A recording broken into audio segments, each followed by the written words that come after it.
మరి ఏం చేయమంటావు? నన్ను ఎప్పుడు కాలు మొక్కమంటావు? ఎప్పుడు కాలు మొక్కుతాను?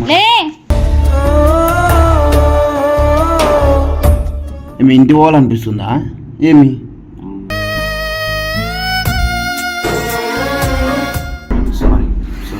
చెప్తా విను. ఇవన్నీ నేను ఎందుకు చేస్తా? ప్రేమ ఉండే కదా, నువ్వు కావాలనే కదా. నీతో వేరే వాళ్ళు ఉంటే తీసుకోలేకపోతున్నా అంటే దాని అర్థం ఏంది? మరి రీల్ చేసామే ఎందుకు అంత ఏడుస్తున్నావు చెప్పు? నైట్ నుంచి నాకు అర్థం కాదు.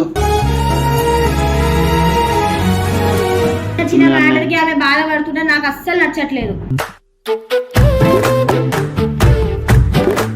మెచ్యూరిటీ లేకుండా బిహేవ్ చేస్తున్నావు మోని, నాకు అర్థం కాదు. నాకే మెచ్యూరిటీ లేదు, మెచ్యూరిటీ ఉంది. ఎవరు సారీ వద్దురా. నేనేందో, నేను మనతో ఎట్లున్నానో మీకు తెలుసు, వీళ్ళకి తెలుసు. నువ్వు వెళ్ళిపోవడం కాదు మ్యాటర్, అర్థం చేసుకో. నా వల్ల అయితే బాబా, నన్ను చూడలేకపోతున్నా. ఊరికే నా గురించి ఆమె. నీ తప్పేం లేదు, నువ్వెందుకు వెళ్ళిపోతావు? తప్పు లేదు కదా, నువ్వు అరవకు, నేను మాట్లాడుతున్నా కదా. సారీ చెప్తాను, నేను పిచ్చిదానిలాగా నేను ఆ సారీని యాక్సెప్ట్ చేయాలి, అంతే కదా.